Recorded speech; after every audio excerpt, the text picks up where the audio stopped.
ಸ್ನೇಹಿತರೆ, ಮೀಡಿಯಾ ಮಾಸ್ಟರ್ಸ್ಗೆ ಸ್ವಾಗತ ಸುಸ್ವಾಗತ. ಗೆಳೆಯರೆ, ಅಮೆರಿಕ ಭಾರತದ ಮೇಲೆ ಸಾಕಷ್ಟು ಟ್ಯಾರಿಫ್ಗಳನ್ನು ಹೇರಿದೆ. ಭಾರತ ನಮ್ಮ ಮಾತು ಕೇಳದೇ ಇದ್ರೆ ಅವರ ಎಕಾನಮಿಯನ್ನ ಹೊಸಕ್ಕೆ ಹಾಕಿಬಿಡ್ತೀವಿ ಅಂತ ಅಲ್ಲಿನ ಟ್ರೆಜರಿ ಸೆಕ್ರೆಟರಿ ಹೇಳಿದ್ದ. ಭಾರತದ್ದು ಆರ್ಥಿಕತೆಯೇ ಅಲ್ಲ, ಅದೊಂದು ಡೆಡ್ ಎಕಾನಮಿ ಅಂತ ಡೊನಾಲ್ಡ್ ಟ್ರಂಪ್ ಹೇಳಿದರು. ಹೀಗೆಲ್ಲ ಮಾತಾಡೋ ಮೂಲಕ ಭಾರತದ ಮೇಲೆ ಒತ್ತಡ ಹೇರುವ, ಭಾರತ ಅವರು ಹೇಳಿದ ಹಾಗೆ ಕೇಳೋ ಹಾಗೆ ಮಾಡಿಕೊಳ್ಳುವ ಒಂದು ತಂತ್ರ ಅಲ್ಲಿ ಅಡಗಿತ್ತು. ಹಾಗೆ ನಮ್ಮಲ್ಲಿ ಕೂಡ ಕೆಲ ಬುದ್ಧಿವಂತರು ಮೋದಿ ಸರ್ಕಾರವನ್ನು ಬೈತಾ ಇದ್ದೀವಿ ಅಂದ್ಕೊಂಡು ಹೌದು ಭಾರತದ ಡೆಡ್ ಎಕಾನಮಿನೇ ಅಂತ ಒಗ್ಗಡಿಸೋದಕ್ಕೆ ಶುರು ಮಾಡಿದ್ರು. ಇನ್ನು ಕೆಲವರು ನಿಜಕ್ಕೂ ಅಮೆರಿಕಾದ ಟ್ಯಾರಿಫ್ ಅನ್ನೋದು ನಮ್ಮನ್ನ ಹೊಸಕ್ಕೆ ಹಾಕಿಬಿಡುತ್ತೇನೋ ಅಂತ ಹೆದರಿದ್ರು. ಅಮೆರಿಕ ಮನಸ್ಸು ಮಾಡಿದರೆ ಭಾರತದ ಗತಿ ಏನು, ಭಾರತ ಹಿಂಗೆಲ್ಲ ಮಾಡ್ಕೋಬಾರ್ದಿತ್ತು ಅಂತ ಹಿಂದೂ ಮುಂದೂ ಗೊತ್ತಿಲ್ಲದ ಕೆಲವರು ಆತಂಕಕ್ಕೀಡಾದರು. ಇದೆಲ್ಲದರ ನಡುವೆ ಈಗ ಪಶ್ಚಿಮದಿಂದಲೇ ಒಂದು ವರದಿ ಹೊರಬೀಳ್ತಾ ಇದೆ. ಅದು ಜಗತ್ತು ಭಾರತದ ಕಡೆಗೆ ಅಚ್ಚರಿಯ ಕಣ್ಣುಗಳಿಂದ ನೋಡೋ ಹಾಗೆ ಮಾಡ್ತಾ ಇದೆ. ಬಹುಶಃ ಇದೇ ಕಾರಣಕ್ಕೆ ಅಮೆರಿಕ ಭಾರತದ ವಿರುದ್ಧ ಬೆಂಕಿ ಕಾರ್ತಾ ಇದೆಯಾ? ಅಮೆರಿಕದ ಹೊಟ್ಟೆ ಕಿಚ್ಚಿಗೆ ಕಾರಣ ಆಗ್ತಾ ಇರೋ ಅಂಶಗಳ ಪೈಕಿ ಈ ವರದಿಯಲ್ಲಿರೋದು ಕೂಡ ಒಂದು ಕಾರಣನ ಅನ್ನೋ ಅನುಮಾನಗಳು ಕೂಡ ಇಲ್ಲಿ ಶುರುವಾಗ್ತಾ ಇವೆ. ಹಾಗಾದರೆ ಏನದು ವರದಿ? ಅದರಲ್ಲಿ ಏನಿದೆ? ನಿಜಕ್ಕೂ ಹಾಗೆಲ್ಲ ಆಗುತ್ತಾ? ಬನ್ನಿ ನೋಡೋಣ.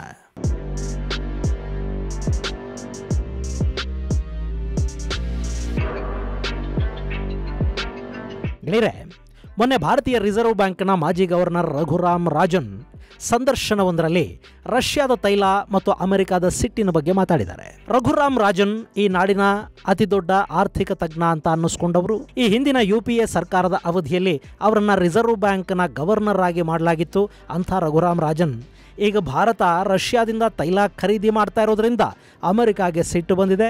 ರಷ್ಯಾದ ತೈಲದಿಂದ ಭಾರತಕ್ಕೆ ದೊಡ್ಡ ಲಾಭ ಏನೂ ಆಗ್ತಾ ಇಲ್ಲ, ಹೀಗಾಗಿ ತೈಲ ಖರೀದಿಯನ್ನು ನಿಲ್ಲಿಸೋದು ಒಳ್ಳೆಯದು, ಆ ಮೂಲಕ ಅಮೆರಿಕಾದ ಸಿಟ್ಟಿನಿಂದ ಪಾರಾಗಬಹುದು ಅಂತ ಹೇಳಿದ್ದಾರೆ. ಹಾಗಾದರೆ ರಷ್ಯಾದ ತೈಲ ಖರೀದಿಯನ್ನು ನಿಲ್ಲಿಸಿಬಿಟ್ರೆ ಅಮೆರಿಕ ಸುಮ್ಮನಾಗಿಬಿಡುತ್ತಾ ಅನ್ನೋ ಪ್ರಶ್ನೆಗೆ ಅವರೊಂದು ಪ್ರಾಮಾಣಿಕ ಉತ್ತರವನ್ನು ಕೊಟ್ಟಿದ್ದಾರೆ. ಅಮೆರಿಕ ಭಾರತವನ್ನು ತನ್ನ ಮಾತು ಕೇಳೋ ಹಾಗೆ ಮಾಡ್ಕೋಬೇಕು ಅಂದ್ಕೊಂಡಿದೆ. ಹೀಗಾಗಿ ರಷ್ಯಾದ ತೈಲ ಖರೀದಿ ನಿಂತರೂ ಕೂಡ ಅಮೆರಿಕದ ಟ್ಯಾರಿಫ್ಗಳು ಕಡಿಮೆ ಆಗೋದಿಲ್ಲ, ಅಮೆರಿಕದ ಒತ್ತಡಗಳು ಭಾರತದ ಮೇಲೆ ಹೀಗೆ ಇರುತ್ತವೆ ಅನ್ನೋ ಮಾತನ್ನು ಕೂಡ ರಘುರಾಮ್ ರಾಜನ್ ಅವರೇ ಹೇಳ್ತಾರೆ. ಹಾಗಾದರೆ ತೈಲ ಖರೀದಿಯನ್ನು ಯಾಕೆ ನಿಲ್ಲಿಸಬೇಕು? ಗೆಳೆಯರೆ, ಇಲ್ಲಿ ಭಾರತ ಜಾಗತಿಕ ಶಕ್ತಿಯಾಗೋದನ್ನು ಅಮೆರಿಕ ಸಹಿಸ್ತಾ ಇಲ್ಲ. ಮೋದಿ ನಮ್ಮ ಮಿತ್ರ ಅಂತ ಹೇಳ್ಕೊಂಡು ಭಾರತದ ಮೇಲೆ ಸ್ನೇಹದ ಒತ್ತಡಗಳನ್ನು ತಂದು ತಮಗೆ ಬೇಕಾದ ಹಾಗೆ ವ್ಯಾಪಾರ ಒಪ್ಪಂದಗಳಿಗೆ ಸಹಿ ಹಾಕಿಸ್ಕೊಂಡು ಬಿಡಬಹುದು ಅಂತ ಡೊನಾಲ್ಡ್ ಟ್ರಂಪ್ ಭಾವಿಸಿದ್ರು. ಆದರೆ ಅದು ಕೂಡ ವರ್ಕೌಟ್ ಆಗಲಿಲ್ಲ. ತೀರಾ ಅಮೆರಿಕ ಜಗತ್ತಿನ ಸೂಪರ್ ಪವರ್ ಅನ್ನಿಸ್ಕೊಂಡಿದ್ದ ದಿನಗಳಲ್ಲಿ ಭಾರತ ಆರ್ಥಿಕವಾಗಿ ಹಾಗೂ ಎಲ್ಲ ಕ್ಷೇತ್ರಗಳಲ್ಲೂ ಸಾಕಷ್ಟು ಹಿಂದುಳಿದಿದ್ದ ದಿನಗಳಲ್ಲೇ ಅಮೆರಿಕದ ಮಾತನ್ನು ಕೇಳಲಿಲ್ಲ, ಅಮೆರಿಕದ ಒತ್ತಡಗಳಿಗೆ ಮಣಿಲಿಲ್ಲ. ಹೀಗಿರುವಾಗ ಮಲ್ಟಿಪೋಲಾರ್ ವರ್ಲ್ಡಲ್ಲಿ ತಾನು ಕೂಡ ಜಾಗತಿಕ ಶಕ್ತಿ ಆಗೋದಕ್ಕೆ ಹೋಗ್ತಾ ಇರೋ ಭಾರತ ಈಗ ಅಮೆರಿಕದ ಒತ್ತಡಕ್ಕೆ ಮಣಿಯತ್ತಾ? ಆದರೆ ಭಾರತದ ಬೆಳವಣಿಗೆಯನ್ನು ಪಶ್ಚಿಮ ಅಕ್ನಾಲೆಡ್ಜ್ ಮಾಡೋದಕ್ಕೆ ಸಿದ್ಧ ಇಲ್ಲ. ಅವರಿನ್ನು ಬ್ರಿಟಿಷರ ಗುಲಾಮಿಯಲ್ಲೇ ಇದ್ದ ಭಾರತವನ್ನು ಕಲ್ಪಿಸ್ಕೊಳ್ತಾ ಇದ್ದಾರೆ. ಪಶ್ಚಿಮ ಏನೇ ಹೇಳಿದ್ರು ಭಾರತ ಮರು ಮಾತಾಡದೆ ಕೇಳಬೇಕು ಅಂತ ಅವರು ಬಯಸ್ತಾ ಇದ್ದಾರೆ. ಅದು ಸಾಧ್ಯವಾಗದೇ ಇದ್ದಾಗ ಭಾರತ ಕೂಡ ಜಾಗತಿಕ ಶಕ್ತಿಯಾಗಿ ಎಮರ್ಜ್ ಆಗ್ತಾ ಇದೆ ಅನ್ನೋ ಸತ್ಯ ಅವರಿಗೆ ನೆನಪಾದ ಕೂಡಲೇ ಭಾರತವನ್ನು ಮೊಟಕುವ ಪ್ರಯತ್ನಕ್ಕೆ ಕೈ ಹಾಕ್ತಾರೆ. ಅಂಥದ್ದೇ ಒಂದು ಪ್ರಯತ್ನ ಈ ಟ್ಯಾರಿಫ್ ಕೂಡ. ಆದರೆ ಅಮೆರಿಕದ ಟ್ಯಾರಿಫ್ ಒತ್ತಡದ ನಡುವೆ ಕೂಡ ಇನ್ನು 13 ವರ್ಷಗಳಲ್ಲಿ ಭಾರತ ಜಗತ್ತಿನ 3ನೇ ಅತಿ ದೊಡ್ಡ ಆರ್ಥಿಕ ಶಕ್ತಿಯಾಗಿ ಬೆಳೆದು ನಿಲ್ಲುತ್ತೆ. ಅದಾದ ಕೆಲವೇ ವರ್ಷಗಳಲ್ಲಿ ಭಾರತ ಜಗತ್ತಿನ 2ನೇ ಅತಿ ದೊಡ್ಡ ಆರ್ಥಿಕ ಶಕ್ತಿ ಆಗುತ್ತೆ.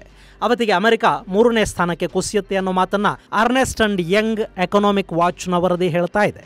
ಅದಕ್ಕೆ ಅವರು ಕೊಡ್ತಾ ಇರೋ ಸಮಯ 2038. ಅಷ್ಟೇ ಅಲ್ಲದೆ ಇನ್ನು 13 ವರ್ಷಗಳಲ್ಲಿ ಜಾಗತಿಕ ಆರ್ಥಿಕತೆಯ ಗಾತ್ರ ಕೂಡ ಬದಲಾಗಿರುತ್ತೆ ಅಂತ ವರದಿ ಹೇಳ್ತಾ ಇದೆ. 2038ರ ಹೊತ್ತಿಗೆ ಭಾರತದ ಆರ್ಥಿಕತೆ $34.5 ಟ್ರಿಲಿಯನ್ ಮುಟ್ಟಲಿದೆ ಅನ್ನೋದು ಅವರು ಕೊಡ್ತಾ ಇರೋ ಪ್ರಿಡಿಕ್ಷನ್. ಸೊ ಭಾರತ 2038ರಲ್ಲಿ ಜಗತ್ತಿನ 2ನೇ ಅತಿ ದೊಡ್ಡ ಆರ್ಥಿಕ ಶಕ್ತಿಯಾಗಿ ಗುರುತಿಸ್ಕೊಳ್ಳುತ್ತೆ. ಗೆಳೆಯರೆ, ಇಲ್ಲಿ ಸದ್ಯಕ್ಕೆ ಮೊದಲ ಮತ್ತು 2ನೇ ಸ್ಥಾನದಲ್ಲಿ ಅಮೆರಿಕ ಹಾಗೂ ಚೈನಾಗಳಿವೆ. ಅಮೆರಿಕ $29.1 ಟ್ರಿಲಿಯನ್ GDPಯನ್ನು ಹೊಂದಿದೆ. ಚೈನಾ $18.74 ಟ್ರಿಲಿಯನ್ GDPಯನ್ನು ಹೊಂದಿದೆ. ಇಲ್ಲಿ ಇನ್ನು 13 ವರ್ಷಗಳಲ್ಲಿ ಚೈನಾ ಅಮೆರಿಕಾನ ಹಿಂದಿಕ್ಕಿ ಬಿಡುತ್ತೆ ಅಂತ ಹೇಳಿದರೆ ನಂಬಬಹುದು. ಯಾಕೆಂದರೆ ಎರಡೂ ದೇಶಗಳ ನಡುವೆ ಇರೋದು ಬರೀ $10 ಟ್ರಿಲಿಯನ್ ವ್ಯತ್ಯಾಸ ಮಾತ್ರ. ಹೀಗಾಗಿ ಸ್ವಲ್ಪ ಅಭಿವೃದ್ಧಿಯ ವೇಗವನ್ನು ಹೆಚ್ಚು ಮಾಡಿಕೊಂಡ್ರೆ ಚೈನಾಗೆ ಖಂಡಿತ ಅಮೆರಿಕಾನ ಹಿಂದಿಕ್ಕುವ ಚಾನ್ಸ್ ಇದೆ. ಅವರಿಗಾಗಲೇ ಜಾಗತಿಕವಾಗಿ ವ್ಯಾಪಿಸ್ಕೊಳ್ತಾ ಇರೋ ರೀತಿ, ಅವರ ಪ್ಲಾನಿಂಗು, ಶಿಸ್ತು, ಅಲ್ಲಿನ ನೈಸರ್ಗಿಕ ಸಂಪನ್ಮೂಲಗಳು, ಅವರ ನಿರ್ದಯಿ ಮನೋಭಾವ ಇವೆಲ್ಲ ಕೂಡ ಇನ್ನೂ ಬೇಗ ಚೈನಾ ಅಮೆರಿಕಾನ ಹಿಂದಿಕ್ಕೋದಕ್ಕೆ ಅವಕಾಶವನ್ನು ಕಲ್ಪಿಸಿಕೊಟ್ರು ಆಶ್ಚರ್ಯ ಪಡಬೇಕಿಲ್ಲ. ಆದರೆ ಭಾರತ 4 ಟ್ರಿಲಿಯನ್ GDP, 80 ಕೋಟಿ ಜನರಿಗೆ ಉಚಿತ ಪಡಿತರವನ್ನು ಕೊಡ್ತಾ ಇರೋ ಭಾರತ ಇನ್ನು 13 ವರ್ಷಗಳಲ್ಲಿ ತನ್ನ GDPಯನ್ನು ಸುಮಾರು 9 ಪಟ್ಟು ಹೆಚ್ಚು ಮಾಡಿಕೊಂಡು $34.5 ಟ್ರಿಲಿಯನ್ GDPಯನ್ನು ಹೊಂದಿದ ದೇಶ ಆಗಬೇಕು ಅಂದರೆ ಭಾರತ ಯಾವ ಪ್ರಮಾಣದಲ್ಲಿ ಬೆಳೀಬೇಕು ಮತ್ತು ಅಮೆರಿಕ ಯಾವ ಪ್ರಮಾಣದಲ್ಲಿ ಕುಸಿತವನ್ನು ಕಾಣಬೇಕು ಅಲ್ವಾ? ಇಲ್ಲಿ ಅರ್ಥಶಾಸ್ತ್ರಜ್ಞರು ಹೇಳ್ತಾ ಇರೋದು ಅಮೆರಿಕದ ಆರ್ಥಿಕತೆ ಕುಸಿಯುತ್ತೆ ಅಂತಲ್ಲ, ಆದರೆ ಅವರ ಬೆಳವಣಿಗೆಯ ವೇಗ ಕಡಿಮೆ ಆಗುತ್ತೆ, ಭಾರತದ ಬೆಳವಣಿಗೆಯ ವೇಗ ಹೆಚ್ಚಾಗುತ್ತೆ, ಚೈನಾದ ಆರ್ಥಿಕತೆ ಕೂಡ ವೇಗವಾಗಿ ಬೆಳೆಯುತ್ತೆ. ಹೀಗಾಗಿ ಭಾರತ ಮತ್ತು ಚೈನಾಗಳು ಅಮೆರಿಕಾನ ಹಿಂದಿಕ್ಕಿ ಮೊದಲ ಮತ್ತು 2ನೇ ಸ್ಥಾನವನ್ನು 2038ರ ಹೊತ್ತಿಗೆ ಆವರಿಸಿಕೊಂಡು ಕೂತ್ಕೊಳ್ಳುತ್ತವೆ ಅಂತ. ಇಲ್ಲಿ ಅಮೆರಿಕದ ಆರ್ಥಿಕ ಬೆಳವಣಿಗೆ ಕುಂಠಿತಗೊಳ್ಳೋದಕ್ಕೆ ಅವರ ಅತಿಯಾದ ಸಾಲಗಳು ಕಾರಣ ಆಗುತ್ತವೆ. ಅವರ ವಿದೇಶಿ ಸಾಲಗಳು ಅವರನ್ನು ಮುಂದಿನ ದಿನಗಳಲ್ಲಿ ಹೈರಾಣಾಗೋ ಹಾಗೆ ಮಾಡುತ್ತವೆ ಅನ್ನೋದು ಆರ್ಥಿಕ ತಜ್ಞರು ಹೇಳ್ತಾ ಇರೋ ಮಾತು. ಅದರಲ್ಲಿ 2030ರ ವೇಳೆಗೆ ಅಮೆರಿಕದ external debt to GDP ratio 120% ದಾಟತ್ತಂತೆ. ಆದರೆ ಭಾರತದ ಎಕ್ಸ್ಟರ್ನಲ್ ಡೆಟ್ ಅವತ್ತಿಗೆ 75%ಗೆ ಕುಸಿಯುತ್ತೆ. ಇದು ಭಾರತದ ಆರ್ಥಿಕತೆಯ ಬೆಳವಣಿಗೆಯ ವೇಗವನ್ನು ಹೆಚ್ಚಿಸೋದಕ್ಕೆ ಸಹಾಯವನ್ನು ಮಾಡುತ್ತೆ. ಇದರ ಜೊತೆಗೆ ಜರ್ಮನಿ ಹಾಗೂ ಜಪಾನ್ಗಳು ಕೂಡ ತಮ್ಮ ಆರ್ಥಿಕ ಬೆಳವಣಿಗೆಯ ವೇಗವನ್ನು ಹೆಚ್ಚಿಸಿಕೊಳ್ಳುವ ಪ್ರಯತ್ನವನ್ನು ಮಾಡ್ತಲೇ ಇವೆ. ಆದರೆ ಅದು ನಿರೀಕ್ಷಿತ ಪ್ರಮಾಣದಲ್ಲಿ ಯಶಸ್ಸನ್ನು ಕಾಣ್ತಾ ಇಲ್ಲ. 2030ರ ಲೆಕ್ಕಾಚಾರವನ್ನು ನಾವು ಗಮನಿಸೋದಾದರೆ ಅವತ್ತಿಗೆ ಭಾರತ ಜರ್ಮನಿ ಹಾಗೂ ಜಪಾನ್ಗಿಂತ 7% ಹೆಚ್ಚಿನ ಆರ್ಥಿಕ ಪ್ರಗತಿಯನ್ನು ಹೊಂದಿರಲಿದೆ ಅನ್ನೋದು ಈ ವರದಿ ಹೇಳ್ತಾ ಇರೋ ಮಾತು. ಇನ್ನು ಜರ್ಮನಿ ಮತ್ತು ಜಪಾನ್ಗಳು ಹೆಚ್ಚು ಆರ್ಥಿಕ ಪ್ರಗತಿಯನ್ನು ಕಾಣದೇ ಇರೋದಕ್ಕೆ ಕಾರಣ ಆಗೋದು ಅವರ ಡಿಪೆಂಡೆನ್ಸಿ. ಸದ್ಯಕ್ಕೆ 2 ದೇಶಗಳ ಆರ್ಥಿಕತೆ ಅತಿ ಹೆಚ್ಚಾಗಿ ಜಾಗತಿಕ ಮಾರುಕಟ್ಟೆಯನ್ನು ಅವಲಂಬಿಸಿದೆ. ಅಲ್ಲಿ ಏರಿಳಿತಗಳುಂಟಾದಾಗ ಸಹಜವಾಗಿ ಅವರ ಆರ್ಥಿಕತೆಯ ಮೇಲೆ ಅದರ ಪರಿಣಾಮ ಉಂಟಾಗುತ್ತೆ. ಅಷ್ಟೇ ಅಲ್ಲದೆ ಜರ್ಮನಿ ಹಾಗೂ ಜಪಾನ್ಗಳಲ್ಲಿ ಯುವಕರ ಸಂಖ್ಯೆ ಕಡಿಮೆ ಆಗ್ತಾ ಇದೆ. ಹೀಗಾಗಿ ಈ 2 ದೇಶಗಳ ಪ್ರಗತಿಯ ವೇಗ ಕಡಿಮೆಯಾಗೋದಕ್ಕೆ ಈ ಅಂಶಗಳು ಕಾರಣ ಆಗುತ್ತವೆ. ಇನ್ನು ಚೈನಾ, ಅದು ಈಗಾಗಲೇ ಅಮೆರಿಕಾದ ನಂತರ 2ನೇ ಸ್ಥಾನದಲ್ಲಿದೆ. ಇಡೀ ಜಗತ್ತು ನಾನಾ ಕ್ಷೇತ್ರಗಳಲ್ಲಿ ತನ್ನ ಮೇಲೆ ಆಧಾರ ಪಡುವ ಹಾಗೆ ಚೈನಾ ಮಾಡಿಟ್ಟುಕೊಂಡಿದೆ.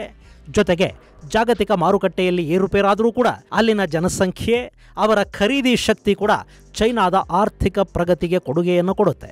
ಚೈನಾ ಅತಿದೊಡ್ಡ ರಫ್ತುದಾರ ದೇಶ ಮಾತ್ರ ಅಲ್ಲ, ಅತಿದೊಡ್ಡ ಮಾರುಕಟ್ಟೆ ಕೂಡ. ಹೀಗಾಗಿ ಚೈನಾದ ಆರ್ಥಿಕ ಬೆಳವಣಿಗೆಯನ್ನು ತಡೆಯೋದಕ್ಕೆ ಅಮೆರಿಕಾಗೆ ಸಾಧ್ಯ ಆಗೋದಿಲ್ಲ ಅಂತ ಆ ವರದಿ ಹೇಳ್ತಾ ಇದೆ.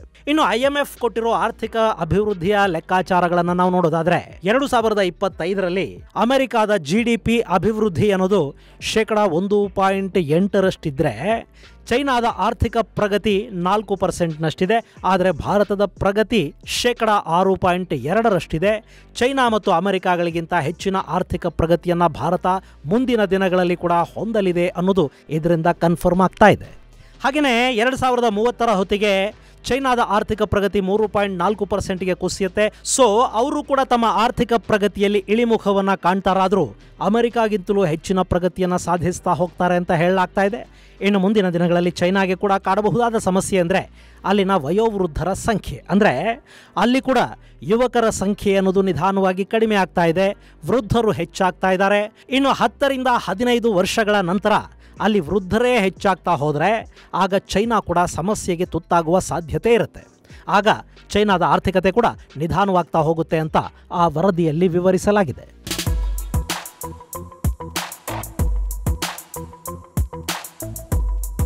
ಇನ್ನು ಈ ಸಮಸ್ಯೆಗಳೆಲ್ಲ ಭಾರತಕ್ಕಿರೋದಿಲ್ವಾ ಅನ್ನೋ ಪ್ರಶ್ನೆ ಮೂಡೋದು ಸಹಜ.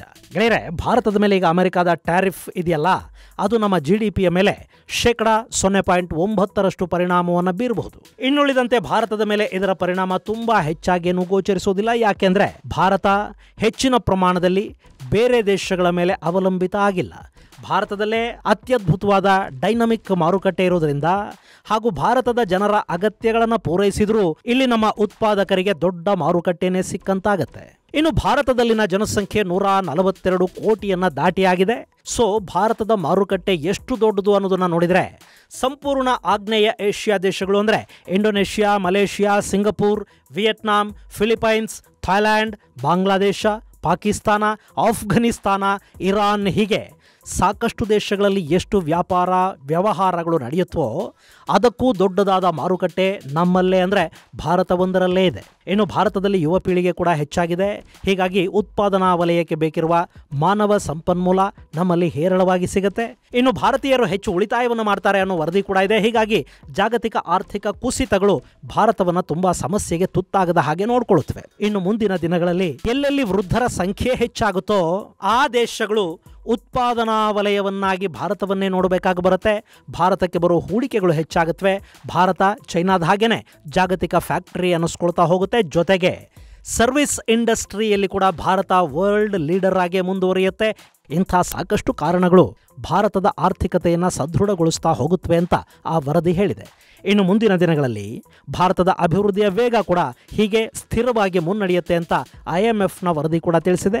ಇಲ್ಲಿ ಭಾರತ 2025ರಲ್ಲಿ 6.2% ಬೆಳವಣಿಗೆಯ ದರವನ್ನು ಹೊಂದಿದ್ರೆ 2030ರ ಹೊತ್ತಿಗೆ ಅದು 6.5% ಮುಟ್ಟುತ್ತೆ.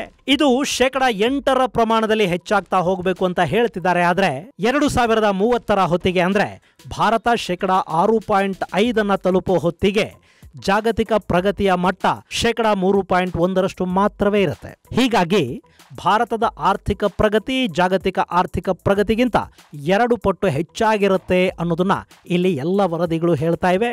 ಇದು ಭಾರತ 2038ರ ಹೊತ್ತಿಗೆ 34.2 ಟ್ರಿಲಿಯನ್ ಆರ್ಥಿಕತೆಯನ್ನು ಹೊಂದಿದ ಜಗತ್ತಿನ 2ನೇ ಅತಿ ದೊಡ್ಡ ಆರ್ಥಿಕ ಶಕ್ತಿಯಾಗಿ ಎಮರ್ಜ್ ಆಗೋದಕ್ಕೆ ಸಹಾಯ ಮಾಡುತ್ತೆ.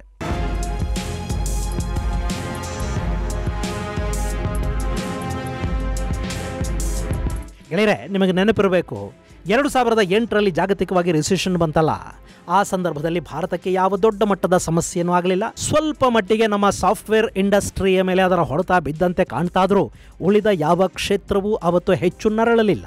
ಇದರ ಜೊತೆಗೆ ಅವತ್ತಿಗೆ ನಡೆದ ಚುನಾವಣೆಗಳಲ್ಲಿ ಕೂಡ ಒಂದಷ್ಟು ಹಣ ಹರಿತು ಅನ್ನೋದನ್ನ ಪಕ್ಕಕ್ಕಿಟ್ಟರೂ ಕೂಡ ರಿಸೆಷನ್ ಅನ್ನೋದು ಭಾರತದ ಮಾರುಕಟ್ಟೆಯನ್ನು ಏನೂ ಮಾಡೋದಕ್ಕೆ ಸಾಧ್ಯ ಆಗಲಿಲ್ಲ. ಯಾಕೆಂದರೆ ಅವತ್ತು ಕೂಡ ಭಾರತದ ಉತ್ಪಾದನಾ ವಲಯ ಸ್ವದೇಶಿ ಮಾರುಕಟ್ಟೆಯ ಮೇಲೆ ಹೆಚ್ಚು ಆಧಾರಪಟ್ಟಿತ್ತು. ಹೀಗಾಗಿ ಜಾಗತಿಕ ಆರ್ಥಿಕ ಕುಸಿತ ಅನ್ನೋದು ನಮಗೆ ಹೆಚ್ಚು ಹೊಡೆತವನ್ನೇನೂ ಕೊಡಲಿಲ್ಲ. ಮುಂದೆ ಕೂಡ ಭಾರತದ ಅತಿದೊಡ್ಡ ಮಾರುಕಟ್ಟೆ ಭಾರತದ ಉತ್ಪಾದನಾ ವಲಯವನ್ನು ಕಾಪಾಡುತ್ತೆ. ಇದರ ಜೊತೆಗೆ ಅಮೆರಿಕದ ಟ್ಯಾರಿಫ್ಗಳನ್ನು ಗಮನದಲ್ಲಿಟ್ಟುಕೊಂಡು Bharat Eurasian economic union, European union, ದಕ್ಷಿಣ ಅಮೆರಿಕಾದ ದೇಶಗಳು, ಆಫ್ರಿಕಾ, ಆಗ್ನೇಯ ಏಷ್ಯಾದ ದೇಶಗಳು ಹೀಗೆ ನಾನಾ ದೇಶಗಳ ಜೊತೆ ವ್ಯಾಪಾರ ಒಪ್ಪಂದಗಳನ್ನು ಮಾಡಿಕೊಳ್ತಾ ಇರೋದ್ರಿಂದ ಅಮೆರಿಕಾದ ಕಾರಣಕ್ಕೆ ಉಂಟಾಗುವ ನಷ್ಟವನ್ನು ಸರಿತೂಗಿಸ್ಕೊಳ್ಳೋದು ಅಷ್ಟೇ ಅಲ್ಲದೆ ಅದಕ್ಕಿಂತ ಹೆಚ್ಚಿನ ವ್ಯಾಪಾರಕ್ಕಾಗಿ ದೊಡ್ಡ ಮಾರುಕಟ್ಟೆಗಳನ್ನು ಹುಡುಕಿಕೊಳ್ಳುವ ಪ್ರಯತ್ನವನ್ನು ಮಾಡ್ತಾ ಇದೆ. ಇದೆಲ್ಲ ಕೂಡ ಮುಂದಿನ ದಿನಗಳಲ್ಲಿ ಭಾರತವನ್ನು ಜಾಗತಿಕ ಮಟ್ಟದಲ್ಲಿ ಅತಿದೊಡ್ಡ ಶಕ್ತಿಯನ್ನಾಗಿ ಬೆಳೆಸುತ್ತೆ ಅನ್ನೋದು EY ಎಕನಾಮಿಕ್ ವಾಚ್ನ ವರದಿಯ ಸಾರಾಂಶ. ಇದು ಗೆಳೆಯರೆ 13 ವರ್ಷಗಳ ನಂತರ ಭಾರತದ ಆರ್ಥಿಕತೆ ಏನಾಗಲಿದೆ ಅನ್ನೋ ಬಗ್ಗೆ ಬ್ರಿಟನ್ ಮೂಲದ ಸಂಸ್ಥೆಯೊಂದು ಕೊಟ್ಟ ವರದಿಯ ಸಾರಾಂಶ. ಮುಂದಿನ ಸಂಚಿಕೆಯಲ್ಲಿ ಮತ್ತಷ್ಟು ವಿಶೇಷಗಳ ಜೊತೆ ಮತ್ತೆ ಭೇಟಿಯಾಗೋಣ. ಅಲ್ಲಿವರೆಗೆ ಜೈ ಹಿಂದ್, ಜೈ ಕರ್ನಾಟಕ.